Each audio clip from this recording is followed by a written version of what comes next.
मैं प्रकाश आपका स्वागत करते हैं आपके अपने करंट हेवन के यूट्यूब चैनल पर। दोस्तों, आज है 6 जून 2021 से जितने भी करंट अफेयर के इम्पोर्टेंट क्वेश्चन होंगे, उसके साथ स्टैटिक जीके प्लस फैक्ट आपको दिया जाएगा। जो बच्चा लास्ट तक बना रहता है, उसको लास्ट में पर डे एक ऐसी टॉपिक लाई जाती है जो आपके सारे एग्जाम्स के लिए महत्वपूर्ण होता है। चाहे वह जिस लेवल का ही क्यों ना एग्जाम हो, railway, SSC, bank, UPSI, UP triple SC PET जो होने वाला है, UP TET, C TET, super TET, चाहे जिस भी एग्जाम के लेवल की आप तैयारी करते हो।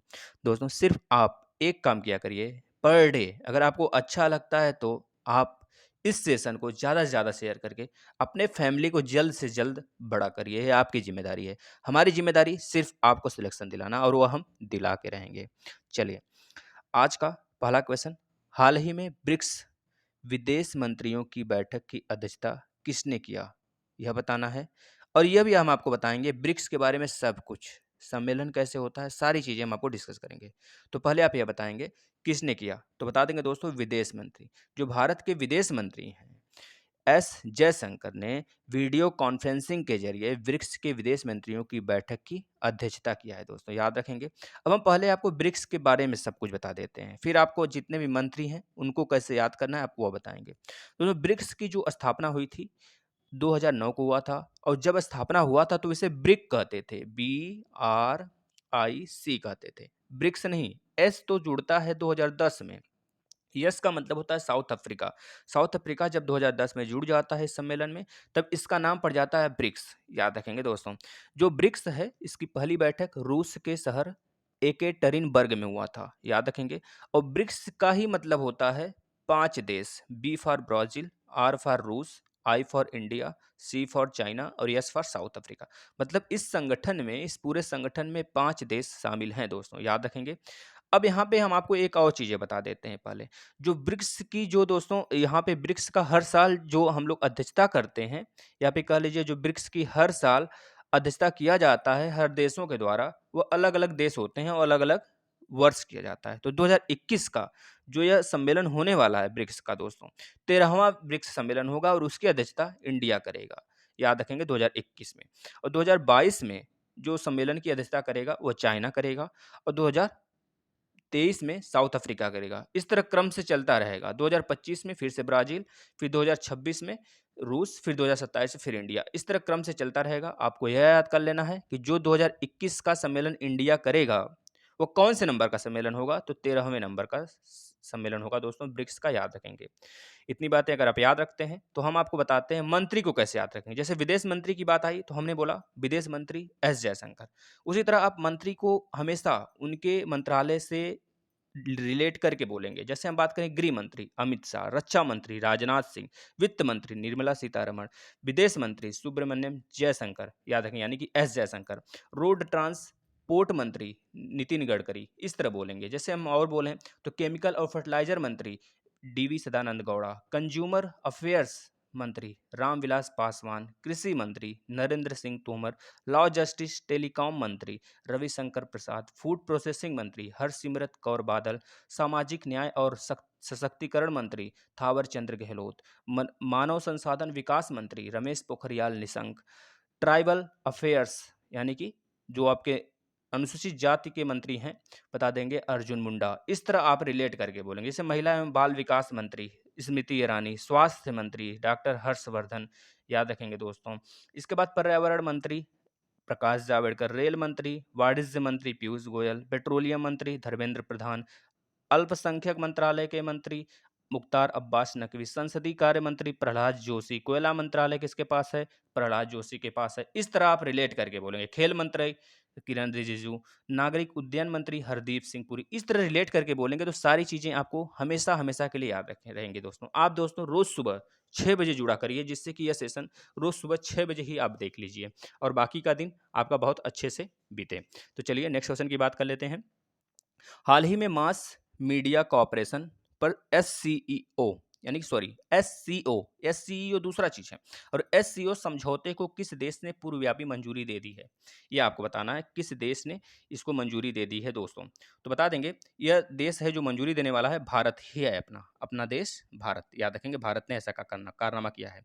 अब एससीओ के बारे में यहाँ पे बात हुआ है, तो एससीओ के बारे में सब कुछ जान लेते हैं दोस्तों। पहले एससीओ क्या है? एससीओ दोस्तों एक संघाई कोऑपरेशन ऑर्गेनाइजेशन है। इसमें कह लीजिए 8 कंट्री आते हैं, मतलब 8 कंट्री सदस्य हैं इसके। चाइना, रूस, Kazakhstan, Kyrgyzstan, Turkmenistan, Uzbekistan, Bharat और पाकिस्तान को 2015 में जोड़ा गया था दोस्तों, याद रखेंगे इस संगठन में, है ना? अगर हम बात करें इसकी स्थापना कब हुई थी तो बता देंगे 15 जून 2001 को हुआ था दोस्तों। हेडक्वार्टर इसका बीजिंग में है, ये बात भी याद रखेंगे दोस्तों। चाइना के शहर बीजिंग में। दोस्तों चाइना का बीजिंग, यहाँ पे एससीओ जो संघाई आ रहा है तो संघाई नहीं टिक करना है आपको, बीजिंग टिक करना है, याद रखेंगे दोस्तों। तो इस संगठन के बारे में जो कुछ बातें हुई हैं उसके बारे में बात कर लेते हैं। इसमें बहुत सारे समझौता होते हैं, जैसे कि आपका परिस्थितियां अनुकूलन से रिलेटेड सारे, पेशे से रिलेटेड हो गया, आपकी उपलब्धि कितने देश की कैसे हुई है, इन सब क्या हुआ है, पत्रकार से रिलेटेड, मतलब ये सारी चीज़ें इसमें उपलब्धि जो देश जितना करता है वह इसमें अपना पुष्टि कराता है। तो इसमें मास मीडिया की बीच जो है कह लीजिए कॉपरेशन एससीओ समझौते का जो पूर्वव्यापी मंजूरी दे दिया है, इस बार भारत भी दे दिया है दोस्तों, ये चीज़ याद रखेंगे। चलते हैं नेक्स्ट क्वेश्चन की तरफ। हाल ही में इंटरनेशनल डेयरी फेडरेशन के बोर्ड के लिए किसे चुना गया है? आपको यह सिर्फ बताना है, तो बता देंगे किसे चुना गया है दोस्तों। आर एस सोढ़ी को चुना गया है दोस्तों, आर एस सोढ़ी को चुना गया है इस डेयरी फेडरेशन बोर्ड के लिए। इनको फिर से चुन लिया गया है दोस्तों। डेयरी फेडरेशन जो आपका इंटरनेशनल डेयरी फेडरेशन के जो महानिदेशक हैं बता देंगे कैरोलिन एमंड है, यहाँ पे लिखे हुए हैं कैरोलिन एमंड इसके महानिदेशक हैं। इसकी स्थापना जो हुआ था दोस्तों 1903 में हुआ था। इंटरनेशनल डेयरी फेडरेशन की जो स्थापना हुई थी कब हुई थी तो बता देंगे 1903 को हुआ था दोस्तों। इंटरनेशनल गैर सरकारी और गैर लाभकारी एक यह संघ है, याद रखेंगे, और वैश्विक डेयरी क्षेत्र का प्रतिनिधित्व करता है दोस्तों, ये चीज़ याद रखेंगे। यह निगरानी रखता है कि जो आपकी नीतियाँ होती हैं डेयरी के फील्ड में, डेयरी के उत्पादों की जो नीति होती है, मानक क्या होना चाहिए और उसमें कितनी चीज़ें हमको उत्पाद के रूप में लेनी चाहिए, इन सब के बारे में एक तरह से यह निगरानी रखता है और उसका मानक तय करता है। यह इंटरनेशनल डेयरी फेडरेशन बोर्ड दोस्तों, याद रखेंगे, है ना? चलते हैं नेक्स्ट क्वेश्चन की तरफ। हाल ही में इंसान में बर्ड फ्लू H10N3 किस देश ने रिपोर्ट किया है पहला केस दोस्तों, यह आपको बताना है दोस्तों। वही जो पूरे एशिया का मरीज कहा जाता है, यानी कि चीन। पूरे यूरोप का मरीज तुर्की को बोलते हैं, लेकिन पूरे एशिया के मरीज को चीन को बोला जाता है। तो इन्होंने हाल ही में पहला बर्ड फ्लू H10N3 का पुष्टि किया है दोस्तों। कैसे दोस्तों? चीन के पूर्व प्रांत जियांगसू में एक 41 वर्षीय व्यक्ति की चीन के राष्ट्रीय स्वास्थ्य आयोग यानी कि एनएचसी के बर्ड फ्लू के H10N3 स्ट्रेन के संक्रमण के पहले मानव मामले के रूप में पुष्टि की गई है दोस्तों। हमें आपको बता देते हैं, जिनजियांग है यहाँ का एक शहर, वहाँ का एक व्यक्ति निवासी है, मान लीजिए कोई व्यक्ति निवासी है, कोई भी व्यक्ति रहा हो, वो 28 अप्रैल को उसको बुखार होता है। वो लक्षण अपना मतलब बुखार के कारण वह अपना हॉस्पिटल में इतना ज़्यादा बुखार हो जाता है उससे कि वो अस्पताल में एडमिट हो जाता है।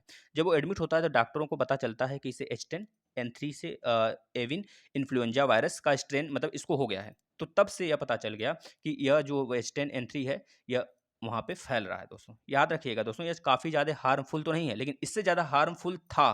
कौन सा था दोस्तों? हम आपको बता देते हैं 2, जैसे कि एक और इसमें आया था H7N9 स्ट्रेन का आया था दोस्तों, जो कि काफ़ी ज़्यादा लोग इससे डेथ हुए थे, लगभग 300 लोग इनसे इससे लिख लीजिए आप, H7N9 से डेथ हुआ था। यह भी एक तरह से बर्ड फ्लू ही है, जो कि 2016-2017 में आया था दोस्तों। इससे बहुत काफ़ी लोग का डेथ हुआ था। एक और है, आप याद रखेंगे, H1N1 यह भी स्वाइन फ्लू के नाम से जाना जाता है। यह तो आपको याद होना चाहिए, H1N1 यह स्वाइन फ्लू के नाम से जाना जाता है, जो कि चीन से ही फैला था दोस्तों, याद रखेंगे। अब यहाँ पे बात हुआ है चीन की, तो चीन के बारे में सब कुछ हम जानते हैं। विश्व में सबसे ज़्यादा बॉर्डर शेयर करने वाला देश 14 देशों से दोस्तों सीमा साझा करता है। 22,000 किलोमीटर की सीमा साझा करने वाला देश चीन ही है।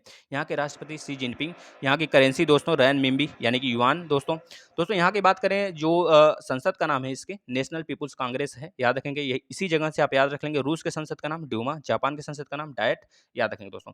अगर बात करें दोस्तों पूरे विश्व में सबसे ज़्यादा जनसंख्या वाला देश भी चीन ही है दोस्तों, याद रखेंगे। पूरे भारत के 5 राज्यों से बॉर्डर शेयर करता है, कितना? 4096.6 किलोमीटर दोस्तों, याद रखेंगे। दोस्तों यहीं पे लॉन्ग मार्च 5 रॉकेट लॉन्च हुआ था। अप स्टार 60 दूरसंचार उपग्रह लॉन्च हुआ था।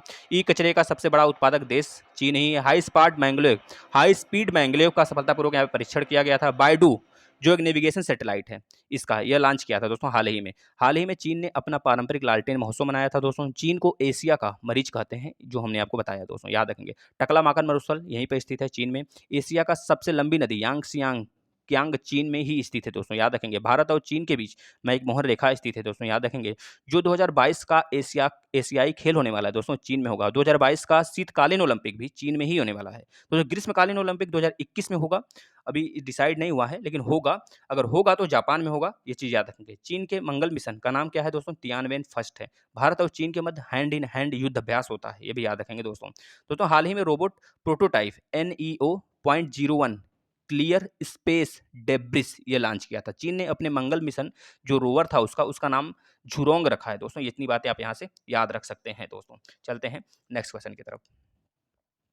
हाल ही में किस कंपनी ने शुरू की है पहली एशिया प्रशांत साइबर सुरक्षा परिषद दोस्तों? तो बता देंगे ये किस कंपनी द्वारा शुरू किया गया है। तो बता देंगे दोस्तों, माइक्रोसॉफ्ट कंपनी द्वारा यह शुरू किया गया है। माइक्रोसॉफ्ट के CEO सत्या नडेला है। हेडक्वार्टर रेमंड USA में पड़ता है। स्थापना स्थापना हुआ था 24 अप्रैल 1975 को दोस्तों, याद रखेंगे। संस्थापक कौन है दोस्तों माइक्रोसॉफ्ट के? बिल गेट्स और पॉल एलन। इतनी बातें आप यहाँ से याद रखेंगे। चलते हैं नेक्स्ट क्वेश्चन की तरफ। हाल ही में संयुक्त राष्ट्र सतत परिवहन सम्मेलन किस देश में होगा? यह बात बता देंगे आप। किस देश में होगा दोस्तों? बता देंगे यह किस देश में होने वाला है। संयुक्त संयुक्त राष्ट्र सतत परिवहन सम्मेलन किस देश में होगा दोस्तों? साफ साफ आपसे यह पूछा जा रहा है, संयुक्त राष्ट्र सतत परिवहन सम्मेलन किस देश में होगा? दोस्तों यह अभी हाल ही में डिसाइड किया गया, चीन में होना है। किस है? कहाँ दोस्तों? चीन में होना है दोस्तों। यहाँ पे अगर हम आपको बता दें, दूसरा संयुक्त राष्ट्र वैश्विक सतत परिवहन सम्मेलन यह है दोस्तों, याद रखेंगे। दूसरा आपसे यह पूछा जा सकता है दोस्तों, ये कब से कब होगा? अभी हुआ नहीं है या फिर होने वाला है, कब से कब होगा? तो बता देंगे 14 से 16 अक्टूबर 2021 को बीजिंग, चीन के बीजिंग में आयोजित किया जाएगा। यह दुनिया भर में अस्थायी परिवहन प्राप्त करना इसका दिशा होता है या फिर उद्देश्य होता है। जैसे चुनौतियों और समाधानों और ध्यान केंद्रित करने का अवसर भी इससे मिलता है, जितने भी परिवहन संसाधन है हमारे उस पर दोस्तों। इतनी बातें आप यहाँ से याद रख सकते हैं। चीन के बारे में अभी हमने आपको पूरा डिटेल में बताया है। चलते हैं नेक्स्ट क्वेश्चन की तरफ। हाल ही में international day of innocent children victims of Agrasen दिवस कब मनाया गया है दोस्तों? यह बता देंगे। यह मनाया गया है दोस्तों, ये कब मनाया गया है? तो बता देंगे ये 4 जून को मनाया गया है दोस्तों। अब जून में कितने इंपॉर्टेंट दिवस मनाए गए हैं, हम सबकी चर्चा करते हैं। 1 जून को मनाया गया था अभी हाल ही में विश्व दुग्ध दिवस और वैश्विक मातृ पितृ दिवस। और 3 जून को मनाया गया था दोस्तों विश्व साइकिल दिवस। दोस्तों जितने भी इंपॉर्टेंट डेज होते हैं उसको तुरंत आप पॉज किया करिए वीडियो को पहले, फिर उसके बाद अपने आप खुद से आप रिवीजन किया करिए उसको। देखिए फिर वो आपको कितना दिन तक, काफ़ी टाइम तक याद रहेगा दोस्तों, जिससे आप काफ़ी समय तक नहीं भूल सकते उसे। चलते हैं नेक्स्ट क्वेश्चन की तरफ। हाल ही में भारत एक्स्ट्रा लाइफ में किस स्मॉल फाइनेंस बैंक के साथ समझौता किया है दोस्तों? ये आपको बता देना है। यहाँ पे आपको हम ये भी बताएंगे कितने स्मॉल फाइनेंस बैंक है और कितने पेमेंट बैंक है भारत में। तो इसका राइट आंसर पहले आप बता देंगे दोस्तों, क्या हो जाएगा? शिवालिक। शिवालिक क्या हो जाएगा दोस्तों? शिवालिक। दोस्तों अगर बात करें, जो हाल ही में भारत एक्स्ट्रा लाइफ एक तरह से कह लीजिए स्मॉल फाइनेंस बैंक है, यह किसके साथ समझौता किया है? तो बता देंगे Shivalik. Shivalik small finance bank के साथ इन्होंने समझौता किया है। यहाँ पे बात करें दोस्तों स्मॉल फाइनेंस बैंक की, तो स्मॉल फाइनेंस बैंक की जो शुरुआत हुई थी 2015 में हुआ था। तब आरबीआई ने 10 लिमिटेड फाइनेंस बैंक की स्मॉल फाइनेंस बैंक के जो कंपनियां थी उनको एक तरह से लाइसेंस दिया था। याद रखेंगे दोस्तों, 10 स्मॉल फाइनेंस बैंक भारत में हैं और लगभग 7 पेमेंट बैंक है जो राष्ट्रीयकृत हैं। वैसे तो 10 हैं लेकिन राष्ट्रीयकृत 7 है, याद रखेंगे दोस्तों। स्मॉल फाइनेंस बैंक का काम क्या होता है? तो बता देंगे किसानों जो MSME सेक्टर के होते हैं और किसी भी व्यक्ति को ऋण दे सकता है और जमा स्वीकार कर सकता है दोस्तों, याद रखेंगे। जो शिवालिक के जो CEO हैं इस समय सुवीर कुमार गुप्ता हैं और 5 सितंबर 1998 को यूपी के सहारनपुर में इसकी स्थापना हुई थी दोस्तों, याद रखेंगे। जो एक्सा लाइफ इंश्योरेंस है उसके MD एंड CEO कौन है? पराग राजा हैं और स्थापना 2005 में हुआ था दोस्तों। इतनी बातें आप यहाँ से याद रख सकते हैं। चलते हैं नेक्स्ट क्वेश्चन की तरफ। हाल ही में कौन सी कंपनी 3 ट्रिलियन रुपए की मार्केट कैप हासिल करने वाली तीसरी भारतीय IT फर्म बनना है दोस्तों? तो आपको यहाँ पे यह भी पता होना चाहिए पहली और दूसरी IT फर्म कौन सा है। तो यहाँ पे तीसरी की बात हुआ है तो तीसरी बता देंगे विप्रो। पहली कौन है दोस्तों? टाटा कंसल्टेंसी सर्विसेज है और दूसरी है इन्फोसिस। तीसरे नंबर पर विप्रो आ चुकी है दोस्तों, याद रखेंगे। अब विप्रो के बारे में बात हुआ तो विप्रो लिमिटेड के अध्यक्ष कौन है? ऋषद प्रेम जी, याद रखेंगे। ऋषद प्रेम जी विप्रो लिमिटेड के अध्यक्ष हैं। इसका हेडक्वार्टर कर्नाटक के बेंगलुरु में है, याद रखेंगे दोस्तों। इसके CEO और MD का ही मतलब होता है दोस्तों दोनों चीज, कभी काल के अलग भी हो जाते हैं, बहुत सारे कंपनी में अलग भी हैं, लेकिन यहाँ पे CEO का मतलब होता है चीफ एग्जीक्यूटिव ऑफिसर और MD का मतलब होता है मैनेजिंग डायरेक्टर। आपको अगर किसी भी चीज में कंफ्यूजन होता है तो आप जरूर से जरूर कमेंट किया करिए, उसको हम जरूर सोल्यूशन करेंगे उसका दोस्तों। तो CEO और MD कौन है इसके बता देंगे थियरी डेलापोर्ट, याद रखेंगे। स्थापना हुआ था 29 दिसंबर 1945 को दोस्तों। चलते हैं कल के जो क्वेश्चन पूछे गए थे आपसे, आपने बेहद अच्छे तरीके से रोचक जानकारी बताई है दोस्तों। सारे बच्चों से यही रिक्वेस्ट है कि वह इसी तरह इसका जितने क्वेश्चन आपको दिए जाते हैं उसका आंसर बताया करें। आज का क्वेश्चन ऑफ द डे, हाल ही में लेफ्टिनेंट जनरल प्रदीप चंद्र नायर ने किस राज्य की राइफल्स के महानिदेशक का कार्यभार संभाला है, इसको आपको बताना है। दोस्तों आज का जो इंपॉर्टेंट टॉपिक है, आपके अनुसंधान और हेडक्वार्टर। भारतीय वन अनुसंधान संस्थान का हेडक्वार्टर देहरादून में है। भारतीय वन्यजीव अनुसंधान संस्थान का हेडक्वार्टर देहरादून में है, ये भी याद रखेंगे। भारतीय पक्षी शोध संसाधन इज्जतनगर में है दोस्तों। राष्ट्रीय पर्यावरण शोध संस्थान नागपुर में स्थित है, याद रखेंगे। राष्ट्रीय ऊंट अनुसंधान संस्थान बीकानेर में है, बीकानेर वो जो राजस्थान में पड़ता है। राष्ट्रीय भूभौतिक अनुसंधान संस्थान हैदराबाद में है दोस्तों, याद रखेंगे। हैदराबाद यानी कि तेलंगाना। राष्ट्रीय पर्यावरण अभियांत्रिकी शोध संस्थान नागपुर में है। भारतीय कृषि अनुसंधान परिषद नई दिल्ली में है दोस्तों, याद रखेंगे। भारत के राष्ट्रीय क्षेत्र में, राष्ट्रीय नेशनल क्षेत्र में है। भारतीय मृदा विज्ञान संस्थान प्रयागराज में है दोस्तों, जिसका नाम पूर्व था इलाहाबाद। केंद्रीय मृदा एवं लवणता अनुसंधान संस्थान करनाल में है दोस्तों, याद रखेंगे। करनाल में तो आपका डेयरी अनुसंधान क्षेत्र भी स्थित है दोस्तों, याद रखेंगे। भारतीय बागवानी अनुसंधान संस्थान बेंगलोर में है। भारतीय वन संरक्षण केंद्र देहरादून में है। प्राकृतिक ऐतिहासिक का राष्ट्रीय संग्रहालय कहाँ पर है दोस्तों, नई दिल्ली में है। सलीम अली पक्षी विज्ञान तथा प्राकृतिक इतिहास केंद्र कोयम्बटूर में है। सलीम अली पक्षी विहार हमारे यूपी में है, याद रखना है आपको। भारतीय वनस्पति सर्वेक्षण कोलकाता में। भारतीय प्राणी सर्वेक्षण कोलकाता में। राष्ट्रीय वानिकी अनुसंधान संस्थान झांसी में स्थित है, जो कि यूपी में पड़ता है। केंद्रीय मरुक्षेत्र अनुसंधान संस्थान जोधपुर में स्थित है, जो कि राजस्थान में पड़ता है। भारतीय मौसम विज्ञान संस्थान नई दिल्ली, याद रखेंगे। भारतीय मौसम वेधशाला पूना यानी कि आपका कहाँ पड़ जाता है दोस्तों, बता देंगे कि महाराष्ट्र में। जीवाणु प्रौद्योगिकी संस्थान चंडीगढ़, याद रखेंगे दोस्तों। राष्ट्रीय वनस्पति विज्ञान संस्थान लखनऊ, जो कि यूपी में पड़ता है। केंद्रीय खनन अनुसंधान केंद्र धनबाद झारखंड में है दोस्तों, याद रखेंगे। भारतीय रासायनिक जैविक संस्थान कोलकाता और केंद्रीय ईंधन अनुसंधान संस्थान जादूगोड़ा दोस्तों। इतनी बातें अगर आप यहाँ से याद रखते हैं दोस्तों, आपको वीडियो अच्छी लगती है तो आप ज़्यादा से ज़्यादा लोगों को शेयर किया करिए दोस्तों, क्योंकि हम और आप बहुत जल्द इस फैमिली को बड़ा करने वाले हैं दोस्तों। अगर आप लोग शेयर करते हैं, साथ देते हैं, तो बहुत जल्द हमारी फैमिली बड़ी होगी। और बहुत ज़्यादा लोग जब कमेंट करेंगे तो आपको भी अच्छा लगेगा देखकर, और आप भी उनके कमेंट से बहुत सारी चीज़ें सीखेंगे, है ना दोस्तों। तो फटाफट आप लोग शेयर कर दीजिए और डेली 6 बजे आप आ जाया करिए दोस्तों। धन्यवाद मित्रों।